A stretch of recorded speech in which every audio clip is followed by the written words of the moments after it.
Chapitre 10. Le problème du péché. Pouvons-nous douter que bientôt notre espèce ira au-delà de nos rêves les plus audacieux, qu'elle parviendra à l'unité et à la paix, et que nos enfants vivront dans un monde plus merveilleux et plus magnifique que tous les palais et tous les jardins de notre connaissance, en devenant de plus en plus forts dans un cercle de réussite sans cesse croissant? Ce que l'homme a fait, les petites victoires de sa condition actuelle, constituent le prélude des choses qui doivent encore accomplir. H. G. Wells, abrégé de l'histoire du monde de 1922. Les massacres perpétrés de sang-froid contre des êtres sans défense, le retour de la torture délibérée et organisée, les supplices psychiques et la peur infligée à un monde dans lequel de tels actes semblaient presque avoir disparu, tout cela n'est pas loin d'avoir complètement brisé mon esprit. L'homo sapiens, comme il aime à s'appeler, est épuisé. H. G. Wells, L'esprit au bout du rouleau, écrit en 1946. Nous pouvons difficilement éviter d'admettre qu'il y a quelque chose de fondamentalement mauvais dans le monde. Le christianisme considère que notre plus gros problème est le péché. Pour beaucoup de gens, cependant, le concept de péché est injurieux ou absurde. Bien souvent, c'est parce qu'ils ne comprennent pas ce que les chrétiens veulent dire par ce terme.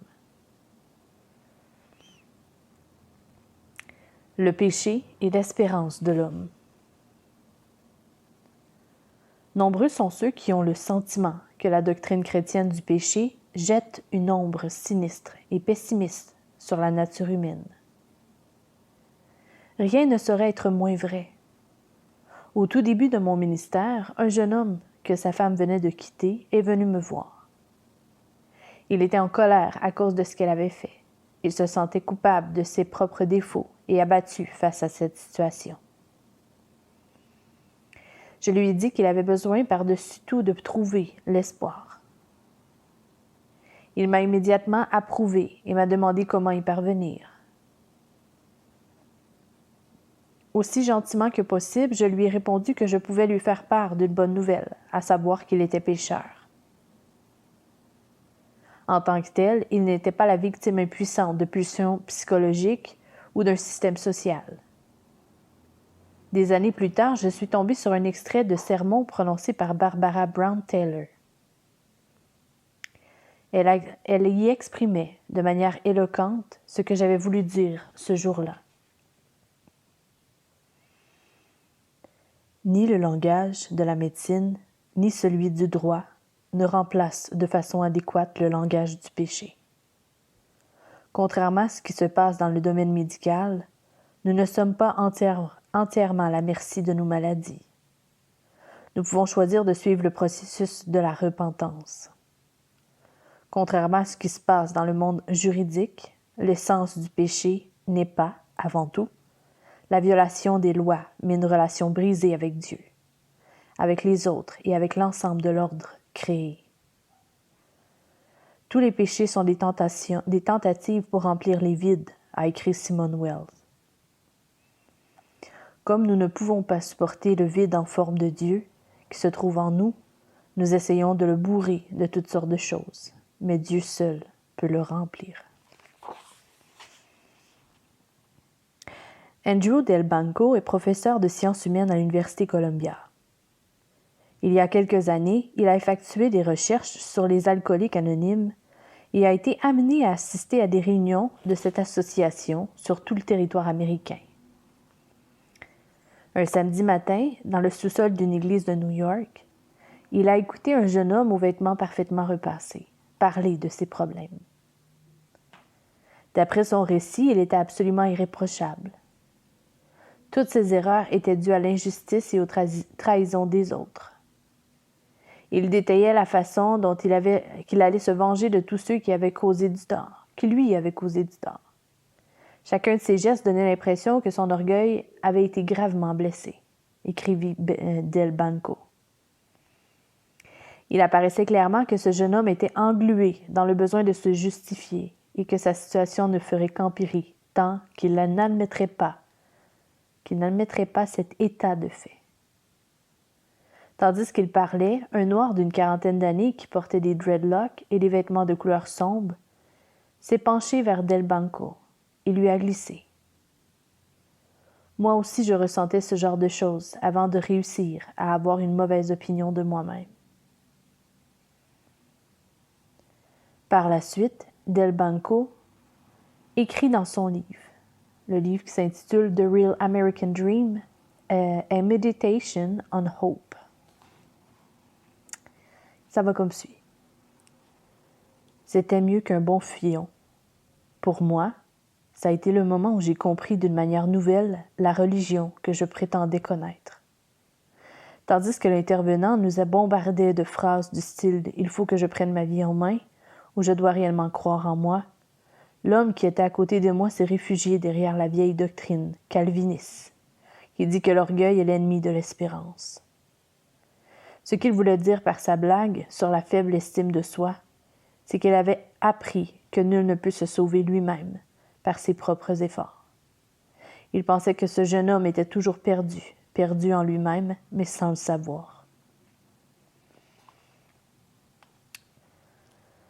Par mauvaise opinion de soi, l'homme au dreadlock ne sous-entendait pas que le jeune homme bien habillé devait en venir à se haïr. Il voulait dire qu'il serait perdu en lui-même tant qu'il n'admettrait pas sa condition d'être humain, plein de défauts, son état de pécheur.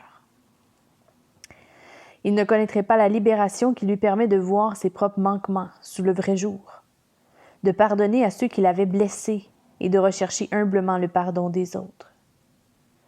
La doctrine du péché correctement comprise peut être un moyen précieux pour amener l'homme à espérer. Mais quelle est donc cette doctrine? La signification du péché. Le célèbre philosophe danois Søren Kierkegaard a écrit en 1849 un petit livre fascinant intitulé « La maladie à la mort ». Il y définit le péché d'une façon qui, tout en étant conforme à la Bible, est accessible à l'homme d'aujourd'hui. Le péché, c'est par désespoir de ne pas vouloir être soi-même devant Dieu. La foi, c'est lorsque l'être en étant soi-même et en voulant être soi-même, se trouve fondé en Dieu de manière transparente.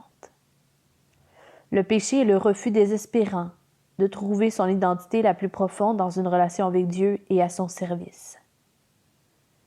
Pécher, c'est rechercher à devenir soi-même, à acquérir une identité en dehors de Dieu.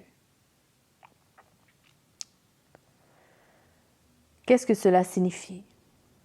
Tout le monde tire son identité, ce sentiment d'être distinct et d'avoir de la valeur, d'un lieu ou de quelque chose. Kierkegaard affirme que les êtres humains ont été faits non seulement pour croire en Dieu d'une manière générale, mais aussi pour l'aimer d'un amour suprême, pour centrer leur vie sur lui avant toute autre chose, et pour conduire leur identité sur lui. Se comporter autrement, c'est pécher. La plupart des gens pensent au péché comme la violation des lois divines. Mais Kierkegaard sait que le tout premier des 10 commandements est « Tu n'auras pas d'autre Dieu que moi ». Exode 20, verset 3.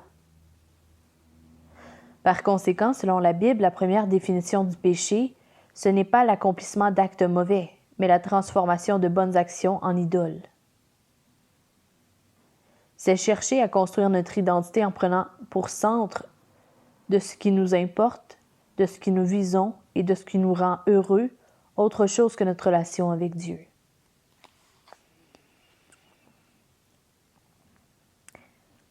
Dans le film Rocky, la petite amie du héros lui demande pourquoi il est si important à ses yeux d'aller jusqu'au bout pendant un match de boxe. « Je saurai alors que je ne suis pas un bon à rien », lui répondit-il. Dans le film Les chariots de feu, l'un des personnages principaux explique pourquoi il s'entraîne aussi dur pour participer à la course de 100 mètres aux Jeux olympiques. Il déclare qu'à chaque fois qu'une épreuve commence, il n'a que 10 secondes pour justifier son existence. Ces deux hommes considèrent l'exploit sportif comme leur raison d'être, seuls capables de donner un sens à leur vie. Ernest Becker a remporté le prix Pulitzer avec son livre The Denial of Death.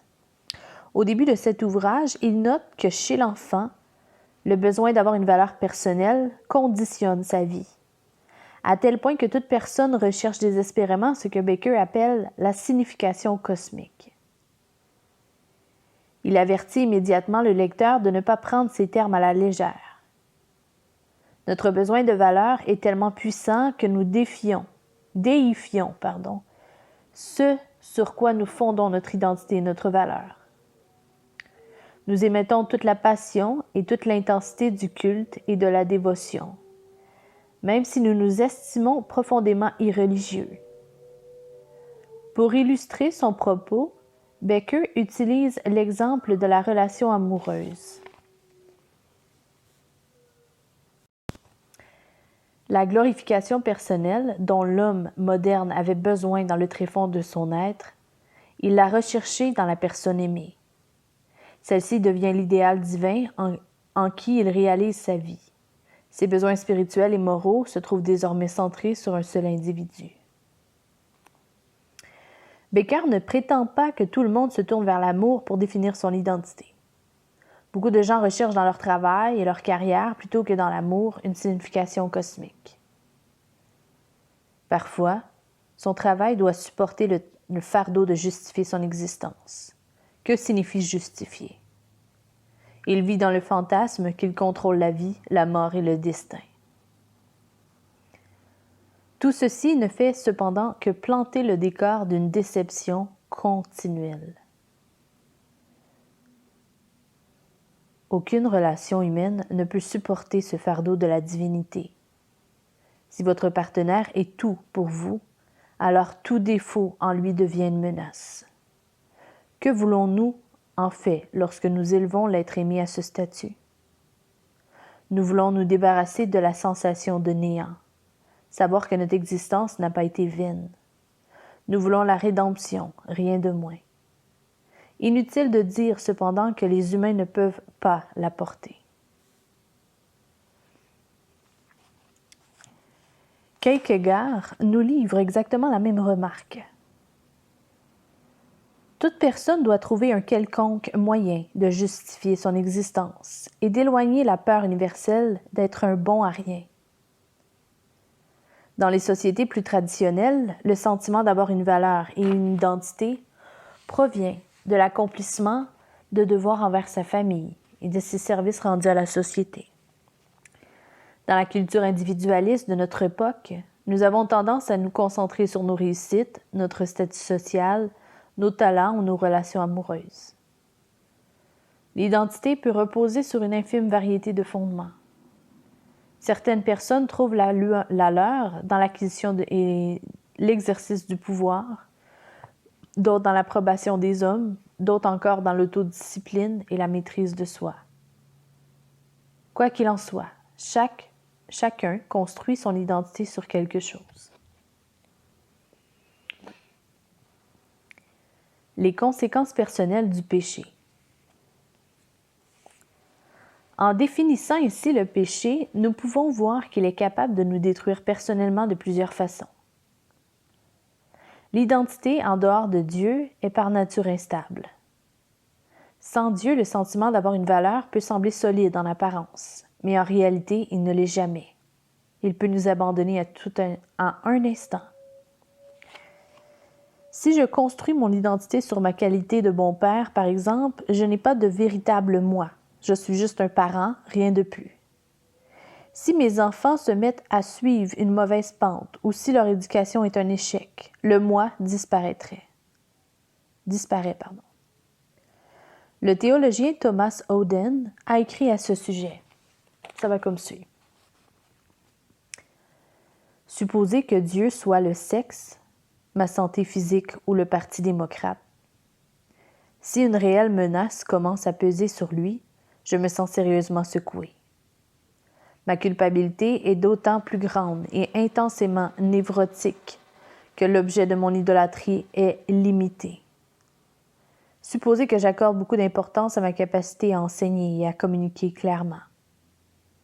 Quand une communication claire est devenue une valeur absolue pour moi, un centre de valeur qui rend précieuses toutes mes autres valeurs, alors si je ne réussis pas à bien enseigner, je suis accablé par la culpabilité névrotique.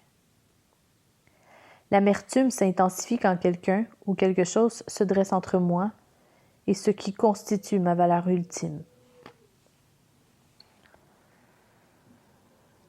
Quand une menace plane sur votre identité, cela ne vous rend pas seulement anxieux, vous vous retrouvez paralysé par la peur. Si la disparition de votre identité est due aux défaillances d'une autre personne, vous n'êtes pas simplement plein de ressentiment, vous vous enfermez dans l'amertume. Si les défaillances sont de votre fait, vous haïrez ou vous mépriserez jusqu'à la fin de votre vie le raté que vous voyez en vous. Ce n'est qu'en construisant votre identité sur Dieu et sur son amour, dit Kierkegaard, que vous pouvez tout entreprendre, tout affronter. En dehors de Dieu, il n'existe pas de moyen d'éviter cette insécurité. Même si vous dites « je ne bâtirai pas mon bonheur ou ma valeur ou un être ou une chose », vous bâtissez en réalité votre identité sur votre propre liberté et sur votre indépendance. Si quelque chose les menace, vous serez dépourvu d'identité. Par ailleurs, une identité non fondée sur Dieu conduit inévitablement à des formes sévères d'addiction. Quand de bonnes choses deviennent des fins en soi, nous devenons en quelque sorte dépendants spirituellement. Si de notre famille, de notre travail, de notre réussite ou de n'importe quelle autre cause extérieure à Dieu, nous tirons le sens que nous donnons à notre vie, nous devenons les esclaves de ces éléments. Il nous les faut. Saint Augustin a déclaré que nos affections n'étaient pas dans le bon ordre. Il a adressé à Dieu cette phrase célèbre. « Notre cœur est sans repos tant qu'il ne demeure en toi. » Si nous essayons de trouver le repos ultime en quoi que ce soit d'autre, notre cœur se disloque, il se déboîte. Les bonnes choses qui nous asservissent sont de bonnes choses qui méritent d'être aimées. Cependant, lorsque notre cœur aime de façon excessive, nous tombons dans des habitudes qui ne sont pas sans rappeler la toxicomanie. Comme pour toute addiction, nous refusons d'admettre l'étendue du contrôle qu'exerce sur nous ce qui s'est substitué à Dieu. Un amour excessif crée une angoisse excessive, incontrôlable, lorsque le malheur frappe l'objet le plus grand de nos plus grandes espérances. À l'époque où je commençais mon ministère de pasteur dans une église de Hopewell, en Virginie, j'ai eu l'occasion de conseiller 2 femmes, mariées toutes 2 à des hommes qui étaient de mauvais pères et mères tous 2 d'adolescents qui commençaient à avoir des problèmes à l'école et avec la justice. Ces femmes étaient en colère contre leur mari. Je les ai conseillées et je leur ai parlé, entre autres, des problèmes que l'amertume engendrait lorsqu'elle n'était pas évacuée et de l'importance du pardon. L'une et l'autre ont réagi positivement et ont cherché à pardonner. La femme qui avait le pire des 2 maris et qui était la moins religieuse des 2 est parvenue à le faire. L'autre n'a pas réussi. Cela m'a laissé perplexe pendant des mois, jusqu'à ce qu'un jour, cette seconde femme lâche. Eh bien, si un jour mon fils se retrouve dans le caniveau, toute ma vie aura été un échec. Ainsi, sa vie était centrée sur le bonheur et la réussite de son fils. Voilà pourquoi elle était incapable de pardonner. Dans Easter Everywhere, à mémoire, Darcy Stink raconte comment elle-même, fille d'un pasteur luthérien, a abandonné la foi chrétienne. Arrivée à New York, elle a commencé une vie où la tournée des boîtes de nuit et l'obsession du sexe tenaient une grande place. Elle a écrit plusieurs romans. Cela ne l'a pas empêchée de continuer à se sentir extrêmement nerveuse et insatisfaite. Au milieu du livre, elle cite Simone Wells pour résumer le principal problème de sa vie. Nous n'avons le choix qu'entre Dieu et l'idolâtrie. Si nous refusons Dieu, nous adorons des choses de ce monde en croyant que nous les voyons telles qu'elles sont. Alors qu'en réalité, sans le savoir, nous imaginons les attributs de la divinité en elles. Une vie non centrée sur Dieu mène au vide. Construire notre vie sur un autre élément que Dieu nous fait souffrir, non seulement lorsque nous n'obtenons pas ce que notre cœur désire, mais également lorsque nous l'obtenons. Puisque peu d'entre nous voyons nos rêves les plus fous se réaliser au cours de notre vie, il est facile de croire que si nous avions autant de succès, de richesse, de popularité ou de beauté que nous souhaitons, nous serions enfin heureux et en paix. Il n'en est rien. Dans un article de Village Voice de Cynthia Hamel, se souvient de toutes les personnes qu'elle a connues à New York avant qu'elles ne deviennent des stars du cinéma. L'une travaillait au rayon maquillage d'un grand magasin. Une autre vendait des tickets dans un cinéma, etc. Une fois parvenue au succès, chacune d'entre elles est devenue plus colérique, plus dépressive, plus malheureuse et plus instable qu'elle ne l'était lorsqu'elle travaillait dur pour atteindre le sommet. Pourquoi? C. Hamel explique. Cet événement gigantesque qu'elle attendait, cette gloire qui devait tout arranger, qui devait rendre leur vie supportable, qui devait les remplir de bonheur.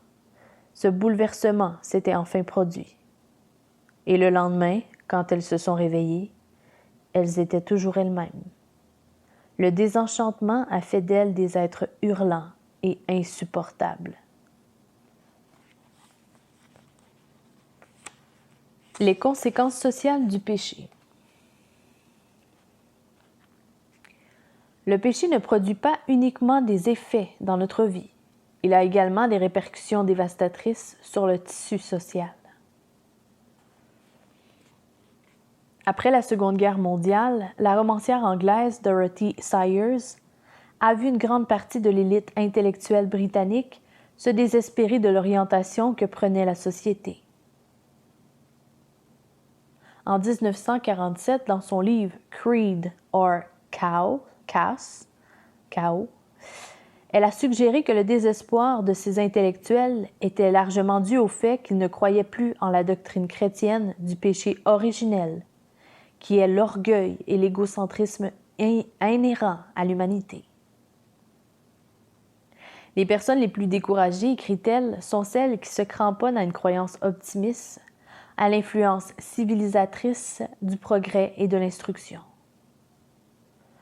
Pour elle, le génocide orchestré par les États totalitaires, la cupidité et l'égoïsme de la société capitaliste ne sont pas seulement choquants et alarmants. À leurs yeux, c'est la négation complète de tout ce en quoi elles ont cru. C'est comme si leur monde s'était écroulé. Les chrétiens sont en revanche habitués à l'idée que la personnalité humaine est sérieusement désarticulée. Elle conclut. Le dogme chrétien de la double nature humaine, qui affirme que l'homme est corrompu et forcément imparfait en lui-même et dans toutes ses œuvres, tout en étant cependant intimement lié par une véritable unité substantielle à une perfection éternelle à l'intérieur et au-delà de lui, ce dogme fait paraître l'état précaire de la société actuelle moins désespéré et moins irrationnel. Dans le livre The Nature of True Virtue, l'un des traités les plus profonds jamais écrits sur l'éthique sociale, Jonathan Edwards, expose la manière dont le péché détruit le tissu social. Il soutient que la société se fragmente en profondeur lorsque notre amour le plus intense se porte sur tout sauf sur Dieu. Si notre but le plus élevé est si notre but le plus élevé est le bien de notre famille, alors, déclare Edwards, nous aurons tendance à moins nous soucier des autres familles. Si notre but est le bien de notre nation, de notre tribu ou de notre race, nous aurons tendance à être racistes ou nationalistes. Si notre objectif suprême dans la vie est notre bonheur personnel, nous placerons nos intérêts économiques et notre pouvoir au-dessus de ceux des autres. Ce n'est que lorsque Dieu est notre bien suprême, le centre de notre vie, conclut Edwards, que notre cœur se porte non seulement vers les gens de toute famille, de toute race et de toute classe, mais également vers le monde dans son ensemble. Comment cette destruction des relations sociales découle-t-elle des effets internes du péché? Si nous tirons notre identité, la perception de notre valeur, de nos opinions politiques, alors il n'est pas réellement question de politique, mais de nous. À travers la cause que nous défendons, nous obtenons une identité, une valeur. Cela implique que nous devons mépriser et diaboliser la partie adverse. Si notre identité provient de notre appartenance ethnique ou de notre statut socio-économique, il est nécessaire que nous nous sentions supérieurs aux personnes des autres classes et des autres races. Si nous sommes particulièrement fiers de notre esprit ouvert et tolérant, les personnes que nous jugeons bigotes soulèvent notre vive indignation. Si notre sens moral est très développé, nous nous sentons au-dessus des personnes que nous estimons débauchées, et ainsi de suite. Il n'y a pas de solution à ce problème. Plus nous aimons notre famille, notre classe sociale, notre ethnie ou notre religion, plus nous nous identifions à elle et plus il nous est difficile de ne pas ressentir de la supériorité, voire de l'hostilité, à l'égard des autres religions, des autres ethnies, etc. Par conséquent, le racisme, le sentiment de supériorité d'une classe sociale et le sexisme ne sont pas dus à l'ignorance ni au manque d'instruction. Foucault et d'autres parmi nos contemporains ont montré qu'il est bien plus difficile que nous ne l'imaginions d'avoir une identité qui ne mène pas à l'exclusion. La véritable guerre culturelle a lieu dans nos cœurs confus, ravagés par le désir déraisonnable qui nous porte vers les choses qui nous contrôlent. Elles nous conduisent à considérer avec dédain et à exclure ceux qui ne les possèdent pas. Elles ne réussissent même pas à nous satisfaire lorsque nous les avons. Les conséquences cosmiques du péché.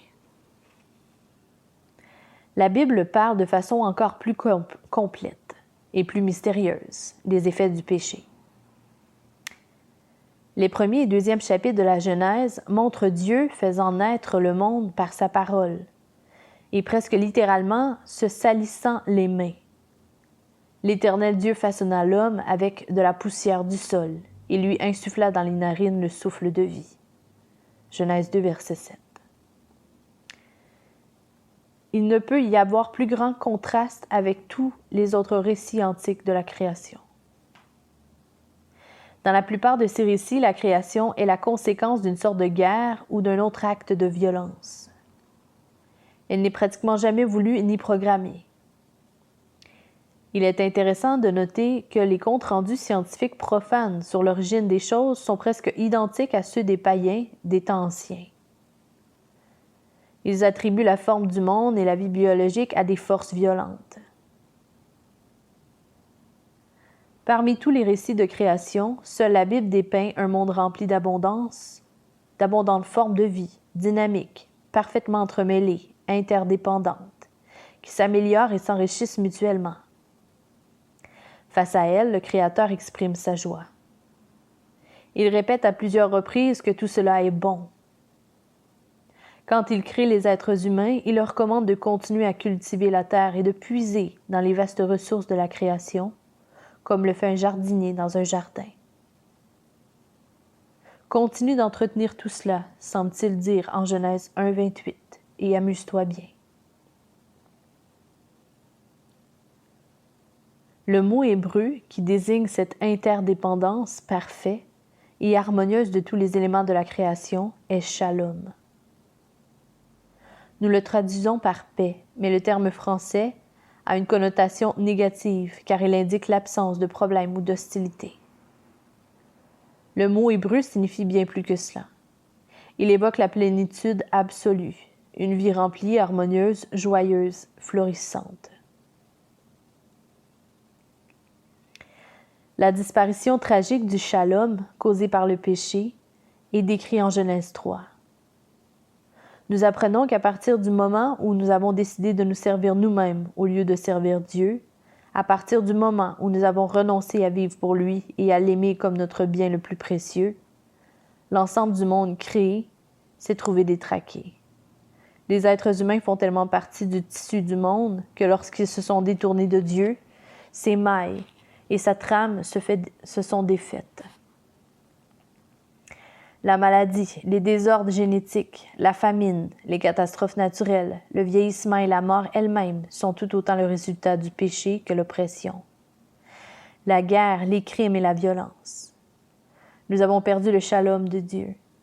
Physiquement, spirituellement, socialement, psychologiquement et culturellement. Tout se désagrège. En Romains 8, versets 20-21, Paul dit que la puissance de corruption a servi le monde entier, qui a été soumis à la futilité. L'apôtre précise que la création ne sera pas remise en état tant que nous-mêmes, nous ne le saurons pas.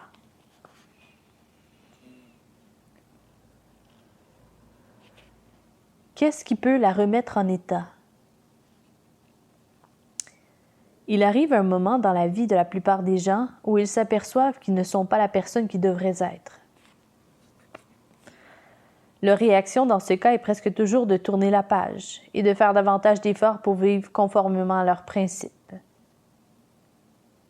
Cela ne peut qu'aboutir à une impasse spirituelle. Dans son essai « Is Christianity hard or easy ?»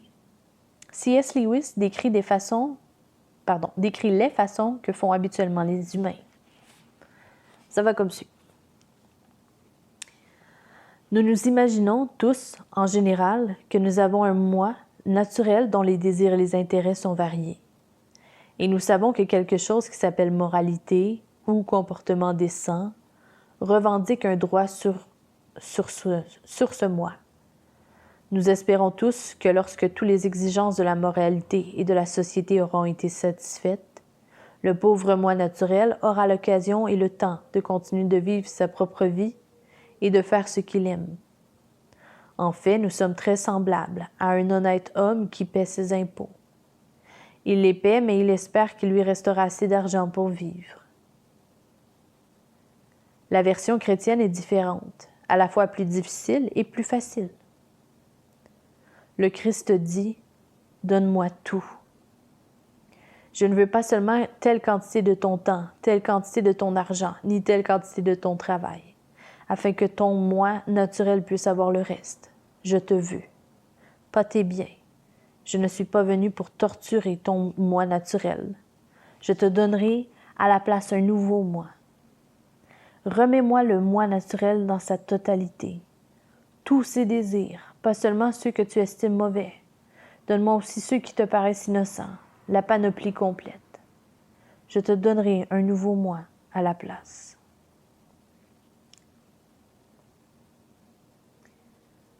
Lewis travaille ici à partir de la définition du péché donnée par Kierkegaard. Péché, ce n'est pas simplement faire de mauvaises choses, c'est remplacer Dieu par de bonnes choses. Par conséquent, la seule solution possible ne consiste pas simplement à changer de comportement. Il faut réorienter et recentrer sa vie et son cœur tout entier sur Dieu. Remettre son moi intégral au Christ est incroyablement difficile à réaliser.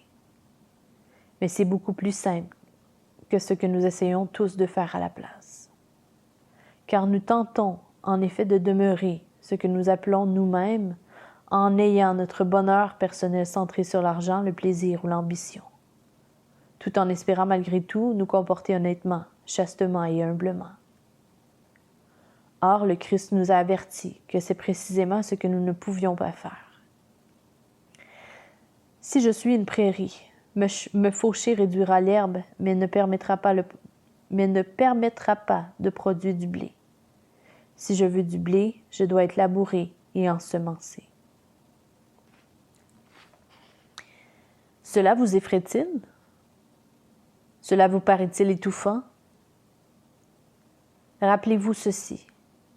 Si vous vivez pour votre carrière et que vous ne la réussissez pas, vous vous sentirez peut-être puni tout au long de votre vie en ayant l'impression d'être raté.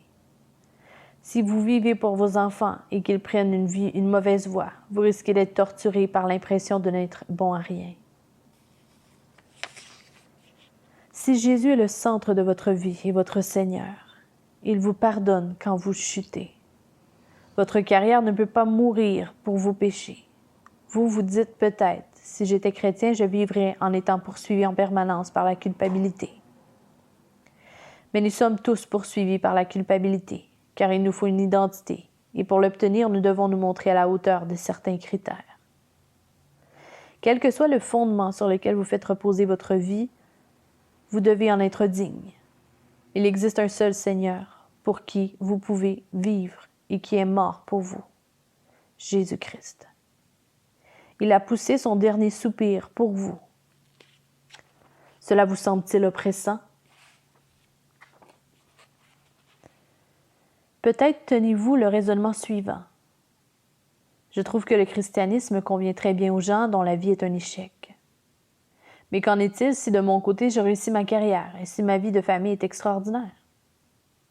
Comme l'a dit saint Augustin, si un Dieu vous a créé, alors les ondes les plus profondes de votre âme ne peuvent être remplies par rien du moins que lui. C'est là toute la grandeur de l'âme humaine. Si Jésus est le Seigneur créateur, rien, par définition, ne pourra vous satisfaire comme lui, même si vous connaissez le succès. Même les carrières et les familles les plus réussies ne peuvent donner à une vie la portée, la sécurité et l'affirmation de soi que peut apporter l'auteur de la gloire et de l'amour. Tout le monde doit vivre pour quelque chose. Quel que soit ce quelque chose, il devient le Seigneur de votre vie. Que vous le voyez ainsi ou non. Jésus est le seul Seigneur qui, si vous le recevez, vous comblera totalement et qui, si vous le décevez, vous pardonnera éternellement. Fin du chapitre 10.